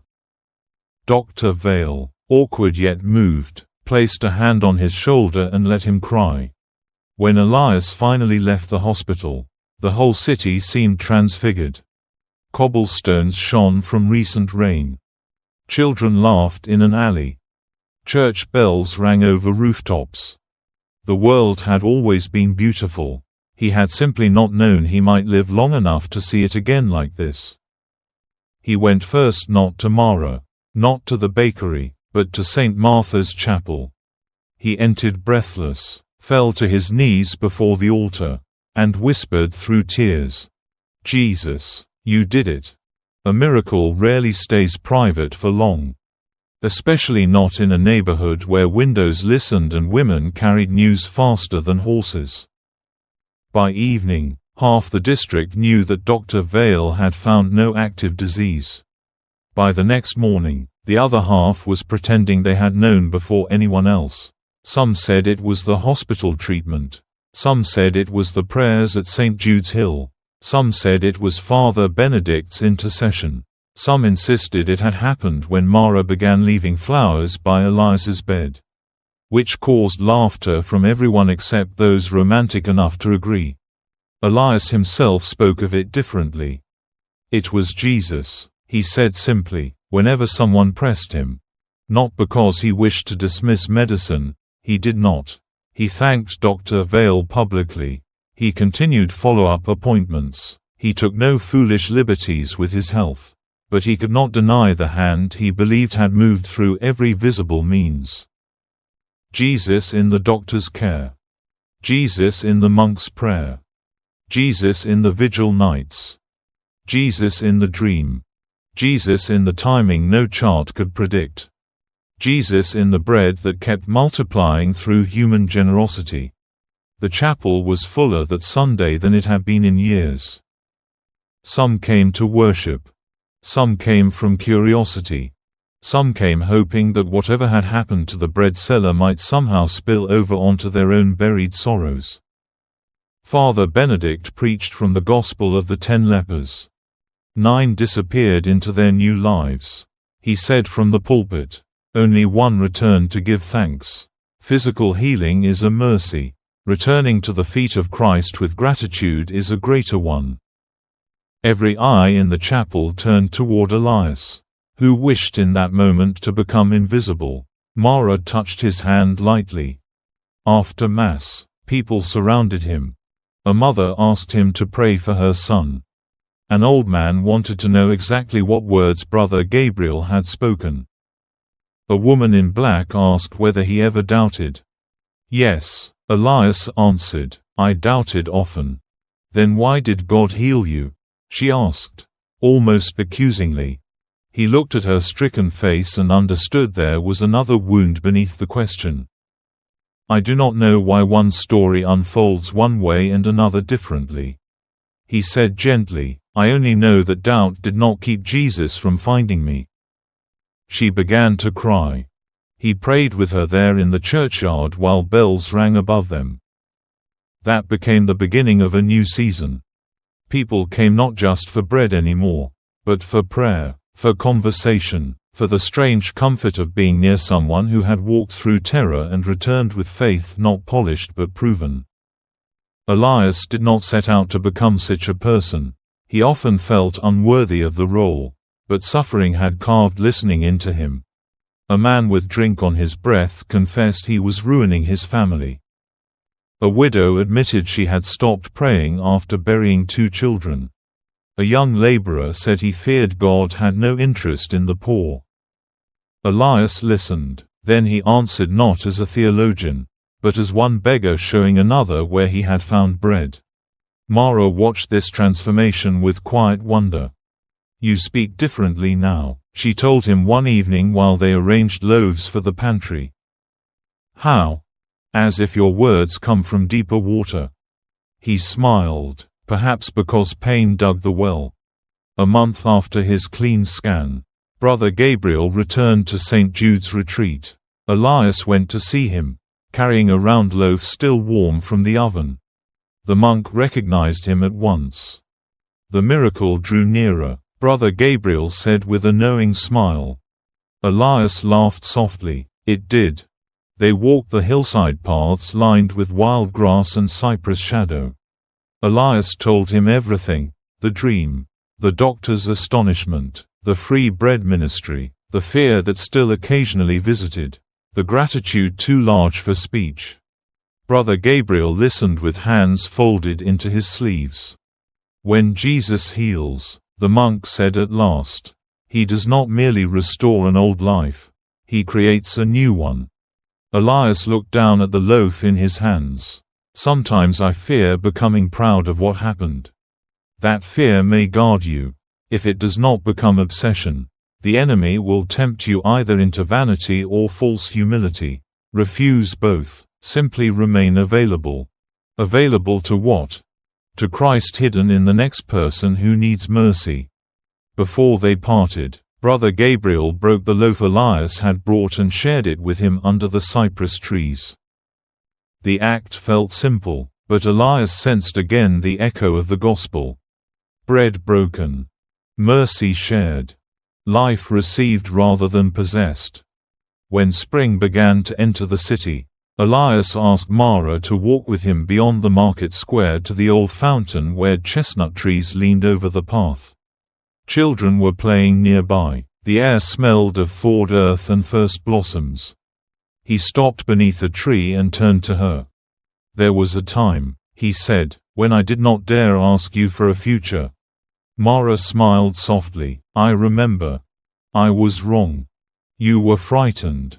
I was both. He took a breath. The miracle Jesus gave me is not a possession. It is a life returned. And I do not want to walk that life without you. Her eyes glistened at once. I cannot promise there will never be suffering. He continued, I cannot promise wealth. I cannot promise easy years. But I can promise truth. Prayer, bread, work, laughter when we can find it. And the certainty that I will spend my life trying to love you as faithfully as Christ has loved me. Then, with trembling hands, he drew out a small ring, plain silver, modest, paid for not with ease but with long saving and help from Father Benedict, who had winked while pretending ignorance. Mara, he said, will you marry me? She was crying before he finished. Yes, she whispered, then more firmly, through tears and laughter together, yes. When he placed the ring on her finger, the world seemed to hold its breath around them. A child nearby shouted because his paper boat had finally floated. Somewhere a vendor rang a bell. A breeze moved through branches overhead. Ordinary sounds. Holy sounds. Their wedding took place in early summer at St. Martha's Chapel. The church was filled with flowers from Mara's stall, bread wreaths baked by Elias and Matteo, and more neighbors than the pews properly held. Father Benedict presided with a joy so transparent that even his sternest expressions could not conceal it. Dr. Vale attended awkwardly in a suit that looked borrowed from a more formal man. Brother Gabriel appeared unexpectedly and stood in the back, smiling as though such surprises were perfectly normal in the kingdom of God. When Mara walked down the aisle, Elias nearly forgot to breathe. When they spoke their vows, the words carried extra gravity because both knew how close death had once stood. In sickness and in health. Some vows sound ceremonial when first spoken. Theirs already bore history. At the wedding feast in the church courtyard, bread and flowers appeared everywhere. Children ran with honey on their fingers. Old women cried openly. Matteo danced badly and with conviction. Father Benedict, persuaded against dignity, allowed himself one short turn in a circle with Mrs. Rena, which the neighborhood would discuss for months. At sunset, Elias stood apart for a moment and watched the lanterns glow one by one. Mara came to stand beside him. "What are you thinking?" she asked. He looked at the lights, the people, the chapel bell tower rising over them, the tables full of bread, the life that had nearly vanished and now overflowed. "I am thinking," he said slowly, "that Lazarus must have looked at ordinary evenings differently after walking out of the tomb." She leaned her head on his shoulder.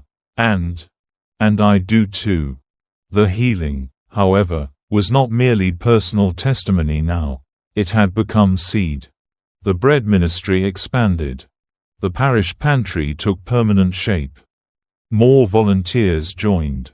A room beside the chapel was converted into a daily soup kitchen.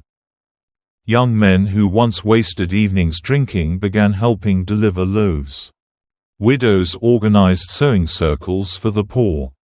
Children collected small coins in jars labeled *** for the Table of Mercy ***. Some called it charity.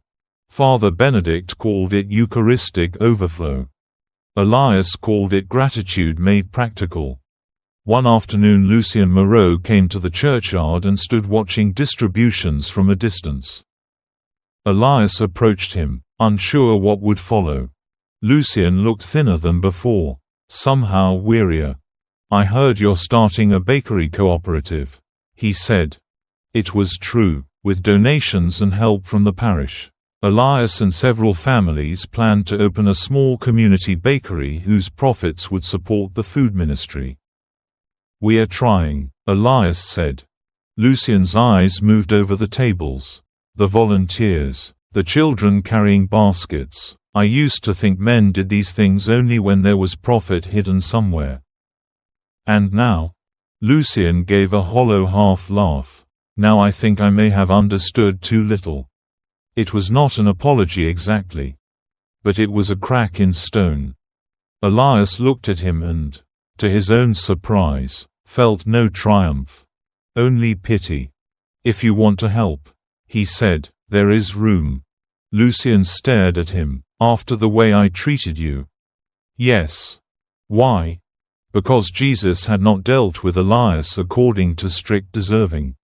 Because mercy, to remain true, must overflow beyond comfortable borders. Because healed men who withhold grace become ill again in another way."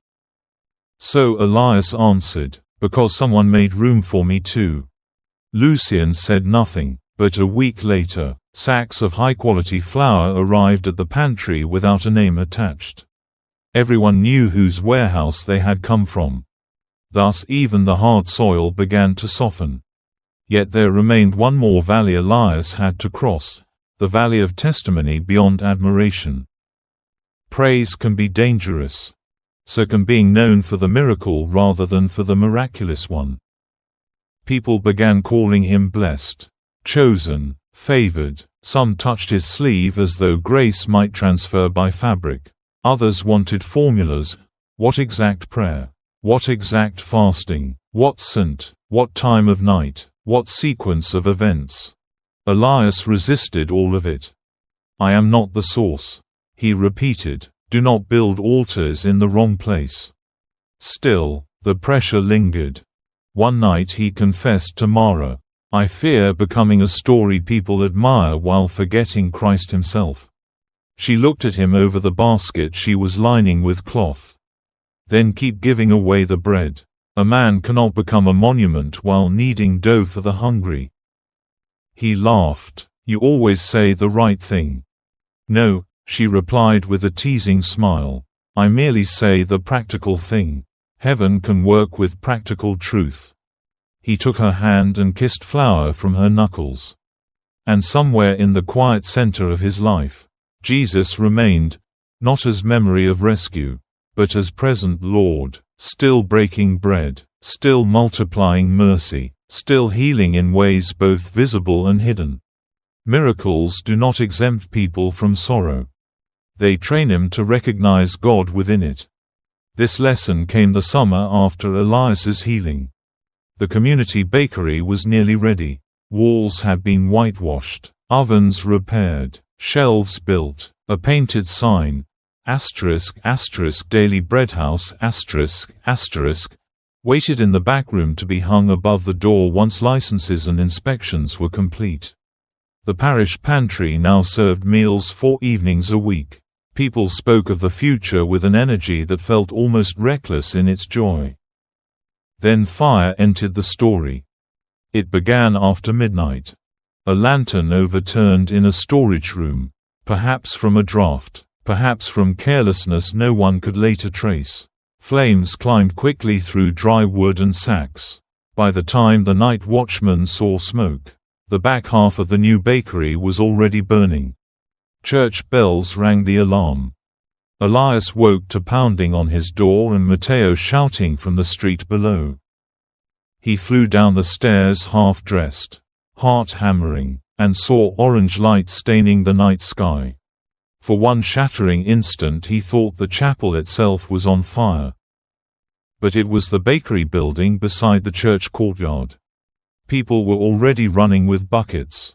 Men shouted. Children cried. Sparks rose like frantic stars. Mara, white-faced and wrapped in a shawl, arrived just as Elias reached the square. The flour, Matteo cried. The storeroom. Elias would have rushed in at once if 2 men had not caught him. The roof is unstable, someone yelled. My father's mixing table is in there. Elias shouted back, not because the table mattered most, but because grief makes people name objects when what they mean is history. Labor, sacrifice, hope. Flames roared through the window frames. Heat drove them backward. Then someone screamed that old Sister Agnes was still inside. The elderly nun had gone late in the evening to leave a box of ledgers in the office room and had apparently fallen asleep in the small chair there while waiting for the groundskeeper. In the chaos no one had seen her come out. Without thinking, Elias broke free and ran toward the side entrance. Elias, no, Mara cried. But love that has been resurrected from the edge of death sometimes becomes reckless in holy directions. He pulled his shirt over his mouth, ducked low, and plunged into smoke. The heat struck like a wall. Inside, the room was a furnace of shadows and sparks. He could barely see. The old office was at the end of the corridor. He stumbled forward, coughing violently, calling Sister Agnes's name. At first there was no answer. Then a weak cry. He found her collapsed near the desk, dazed and unable to stand. The ceiling groaned overhead. Come, he gasped. She tried, failed. So Elias lifted her with strength he did not know he still possessed and turned back through choking smoke. Fire licked along the walls. A beam crashed somewhere behind them. He no longer felt heroic, only desperate. At the corridor bend, disoriented by smoke, he nearly veered the wrong way. Then through the red haze he saw what looked like light moving, not firelight exactly, but a pale clear brightness near the floor by the correct exit. He followed it instinctively. Moments later he burst through the side door carrying Sister Agnes into the arms of waiting men.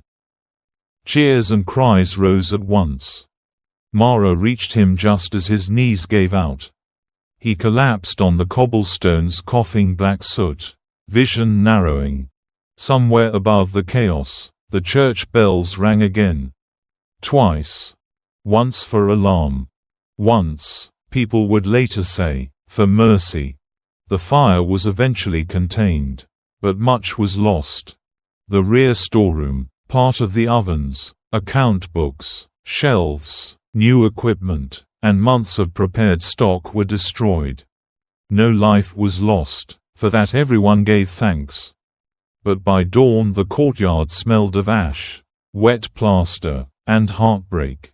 Elias sat on the chapel steps wrapped in a blanket, Mara at his side, while grey light slowly revealed the damage. It was all there, Matteo said with tears streaking soot down his face. Everything. Father Benedict, who had been helping organize the response all night, sank heavily onto the step below them. No, the priest said, looking at the smoking shell. Not everything. We are all here. It was true. And yet loss still hurt. Later that morning Dr. Vale examined Elias for smoke inhalation and bruising. He was stern in the way frightened men become stern when affection hides underneath. Do not confuse miracles with permission for foolish heroics, the doctor said. Elias managed a weak smile. Sister Agnes is alive. And you nearly were not. Mara crossed her arms. I agree with the doctor. Father Benedict murmured, a rare and troubling alignment. Even Sister Agnes, after recovering, took Elias's hand and scolded him through tears. Still, that night when all had quieted, Elias knelt alone in the darkened chapel and thought about the light he had seen inside the smoke. Memory can be altered by trauma. He knew that. Perhaps there had been an opening in the flames. Perhaps moonlight through a broken panel. Perhaps nothing supernatural at all. But in his soul he sensed again the nearness he had known in the dream. Jesus in the fire. Jesus in the corridor. Jesus in the impossible path out. He bowed his head. You heal, and you also preserve, he whispered. You rescue more than once. The destruction of the bakery became a severe test. Insurance covered little, donations were nearly exhausted, volunteers were discouraged. Some argued that the ministry had grown too ambitious. Others suggested scaling everything back to a small pantry and abandoning the bakery project altogether. Lucien Moreau, unexpectedly, arrived the day after the fire with wagons, workers, and building supplies. I know contractors, he said stiffly, and permits. Everyone stared. Elias stepped forward. Why are you doing this? Lucien looked at the blackened beams and answered without looking at him. Because a man cannot watch grace pass him by forever and remain entirely stone. It was the closest thing to conversion anyone had yet heard from him. He did more than provide supplies. He spent hours supervising repairs. He negotiated lower costs. He used his influence to push paperwork through the city office in days instead of months. He even stood one morning beside Matteo unloading flour sacks, which caused such widespread astonishment that Mrs. Rena claimed the end times had likely begun. The rebuilding became, in its own way, another miracle. Not sudden. Not easy. Not free of fatigue. But communal. Determined. Holy. Men who had once avoided church now repaired roofing. Women cooked for workers. Children swept debris. A carpenter carved a new sign by hand when the first one was lost.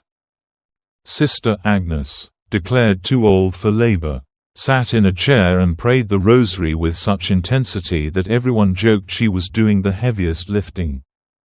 One evening, standing amid the rising walls of the restored bakery, Father Benedict said, The Lord who raised Lazarus did not prevent every funeral in Judea. The Lord who healed you did not prevent this fire, but he keeps bringing life where ruin expects the last word. Elias ran his palm along the new oven bricks. I am beginning to think resurrection is his favorite language. Mara smiled. Then let us become fluent. Weeks later the bakery reopened. The whole neighborhood gathered for the blessing. Bells rang. Bread cooled on long wooden boards. The sign was hung above the doorway. *** Daily Bread House ***. Father Benedict sprinkled holy water over the ovens, the counters, the flour bins, the kneading table, and the front step where children immediately tried to catch droplets like treasure. Then he prayed, Lord Jesus Christ, bread of life, who blessed loaves in the wilderness and gave yourself as food for the world. Bless this house. Let all who enter find nourishment for body and soul.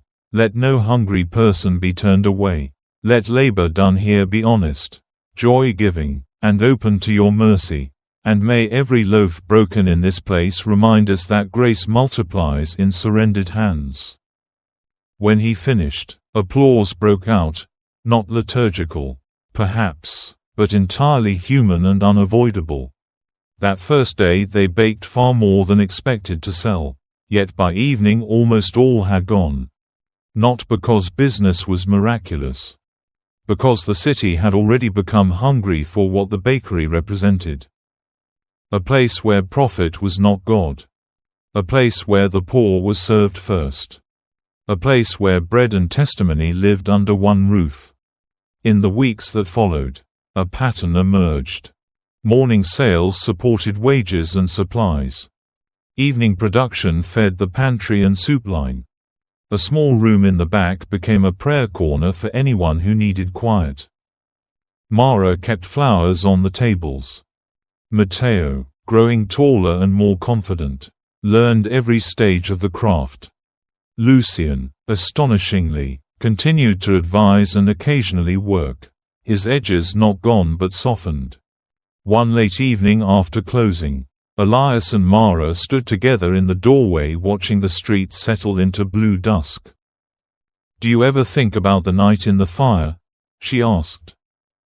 "Yes." "And the cancer?" "Yes." "And the dream?" He nodded.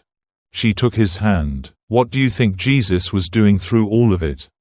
Elias considered the ovens cooling behind them, the fragrance of bread, the chapel cross visible down the street, the city with all its grief and hunger and hidden sanctities. "At first," he said, "I thought the miracle was that I did not die." She listened. "Now I think the greater miracle is that Christ kept turning suffering into a table." Mara's eyes shone. He continued, "Illness became compassion, fear became prayer, bread became ministry, fire became rebuilding. Even enemies became helpers. It is as if he refuses to waste any wound surrendered to him." The church bells began to ring compline in the distance. Mara leaned against him. And above them, in the gathering dark, the sound traveled over rooftops like a promise that the God of miracles had not returned to heaven as a memory, but remained among ordinary people who still called his name. Years later, when strangers asked how the story began, children in the neighborhood would answer in different ways depending on what part they loved best. "It began with cancer," some said. "It began with prayer," said others. "It began when Jesus healed the bread seller." But Father Benedict, older now and slower in his movements, liked to say, "No, it began where all true miracles begin, with a hunger placed honestly before God." By then Daily Bread House had become more than a bakery. It was a shelter of sorts, a parish of flour and mercy. Travelers stopped there. The poor knew they would not be shamed. Young apprentices learned not only how to knead dough but how to respect labor, waste nothing, and remember the face of Christ in the hungry. The soup kitchen expanded into a weekly clinic run partly by Dr. Vale. who still rejected being called the doctor from the miracle story, but had, over time, become less shy about the role faith had played. Elias never lost the scar tissue in his soul left by illness. Some mornings fear still visited, especially on hospital checkup days. Each clear result brought gratitude, but never entitlement. Healing had taught him to live with open hands. He and Mara had children, 2 daughters first, then a son. Their home above the bakery, once lonely and narrow, filled with toy wooden spoons, flower petals on windowsills, half-read prayer books, laundry, laughter, and the beautiful untidiness of ordinary blessed life. On winter nights Elias sometimes woke before dawn and watched Mara sleeping beside the youngest child. In those moments he remembered the season when he had expected to die alone. The contrast was so sharp it still pierced him. He would slip quietly from bed, kneel on the floorboards, and whisper, "Thank you." Not dramatic. Not elaborate. Just true. Matteo eventually became head baker, though Elias teased that the title belonged less to skill than to his ability to shout at delivery boys with paternal authority. Lucien Moreau, to the lasting astonishment of many, gave a large portion of his wealth to establish a fund for widows and medical care in the parish after a private illness of his own softened the last hard chambers of his heart. Sister Agnes lived long enough to terrify apprentices with stories of the fire and to insist every loaf be scored properly, for the glory of God and the dignity of wheat. Brother Gabriel visited once a year when his journeys allowed. Each time he said very little, ate bread with visible delight, and reminded Elias, "Remain available." Father Benedict, near the end of his life, sat often in the bakery's prayer corner listening to the work sounds around him, the scrape of peels, the crackle of ovens, Mara's laughter from the front room, children's footsteps overhead, the poor being served in the courtyard, and would murmur, "This is what a parable sounds like after it has put on flesh." The story of Elias spread beyond the district. Some came seeking spectacle and left disappointed to find instead a man who spoke more about Jesus than about himself. Some came sick and went away cured in body.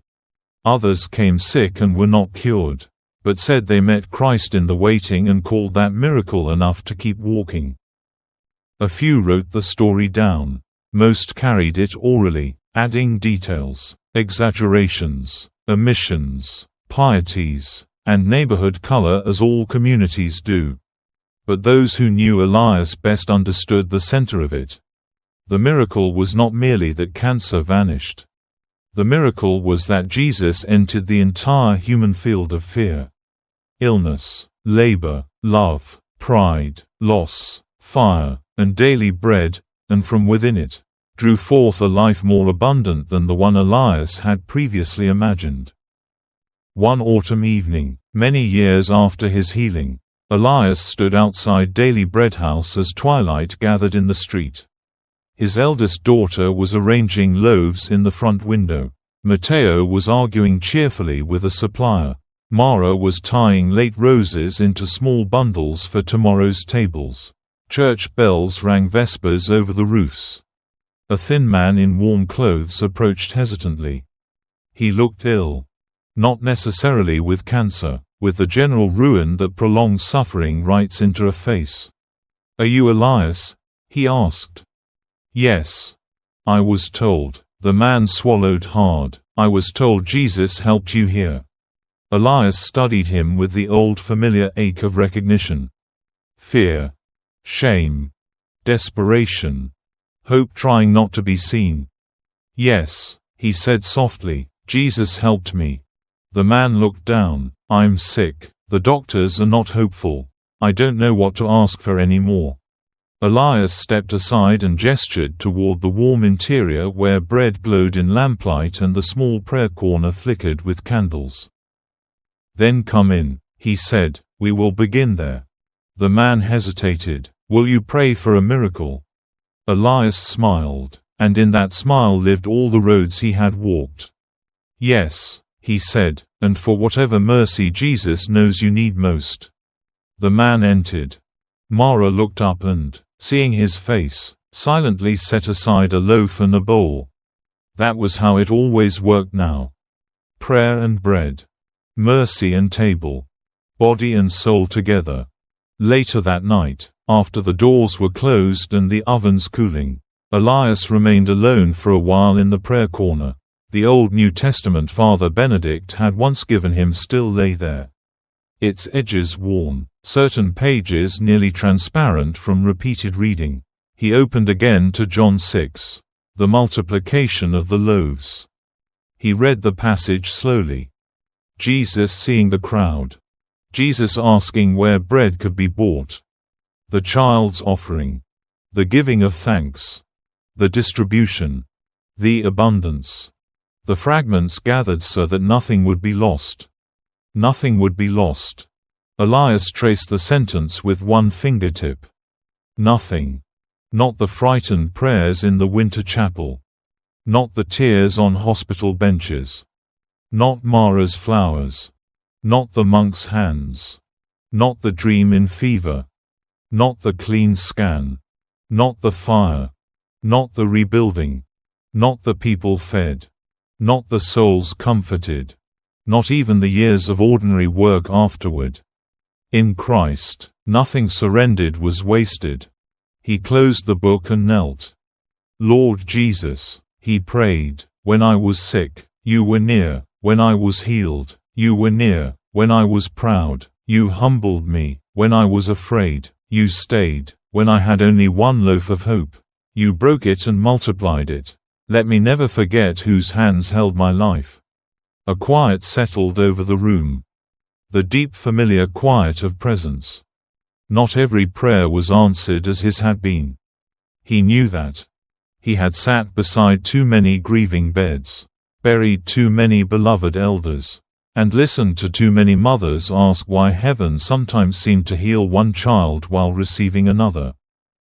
He never offered cheap explanations. He never reduced God to a machine of outcomes. But he had learned this certainty: whether Christ cures, carries, delays, weeps, strengthens, rescues, or calls a soul home, he does not cease being Jesus. And that was the foundation beneath every miracle and every unanswered cry. The following spring Father Benedict died peacefully after evening prayer, his hand resting on a rosary and the smell of bread drifting in from the bakery through the open rectory window. At the funeral, the chapel overflowed into the courtyard. Elias read from the Gospel of John, his voice breaking only once. When the time came for the offertory procession, the parish brought forward bread from Daily Bread House, flowers from Mara's stall, and a small worn New Testament placed beside the gifts in memory of the priest who had taught a frightened bread seller to search not merely for solutions, but for the face of Jesus. After the burial, the bells rang long over the city. And Elias thought, with tears and peace together, that the old priest had reached the place where all healings are complete. Years after that, when Elias himself had become silver-haired and slower in his step, children still gathered around him in the bakery and asked for the story. "Tell us about when Jesus healed you," they would say. So he told it. Not always in the same words. Sometimes beginning with the diagnosis. Sometimes with the chapel prayer. Sometimes with the dream. Sometimes with Mara's flowers. Sometimes with the fire and the bells. But he always ended the same way. He would hold up a fresh loaf while the children watched, eyes wide, flour on their cheeks from stolen dough. "This," he would say, "is what I learned. In the hands of Jesus, even a small loaf can become enough for many. And in the hands of Jesus, even a broken life can become bread for the world." Then he would break the loaf. Steam would rise. The children would laugh. He would hand the pieces around. And because stories told truly carry their own quiet power, some of those children would grow up remembering not only the tale of the man healed from cancer, but the deeper truth shining through it. That Jesus Christ is still the Lord of mercy. Still near to the sick. Still attentive to the poor. Still able to bring life where death has spoken too soon. Still breaking bread. Still multiplying hope. Still writing miracles in the hidden corners of ordinary streets. As for Elias, when age finally bent him and his final illness came, not with the terror of the first, but with the calm of a man long acquainted with surrender, he asked to be carried one last time to the little prayer corner in Daily Bread House. Mara, older and gentle as evening, sat beside him. Their children and grandchildren filled the room. Matteo stood in the doorway weeping without embarrassment. The smell of bread drifted warm from the ovens. On the shelf nearby rested the old basket someone had once placed before the crucifix with 5 carved loaves and 2 fish. Elias looked at it and smiled. Then he whispered with fading breath, "It was never finished, was it?" Mara pressed his hand. "No," she said through tears. "It only kept becoming more." A final bell from St. Martha's Chapel sounded in the distance. Elias closed his eyes. And the man who had once feared dying alone went to meet his Lord surrounded by love. Prayer, bread, memory, and the name of Jesus on his lips. Long afterward, people still told his story. Not because he had been famous. Not because he had been powerful. Not because suffering had spared him in the end. But because, for a little while in a narrow city street, the miracle-working mercy of Christ had shone so clearly through the life of a humble bread seller that many who saw it found themselves daring to believe again.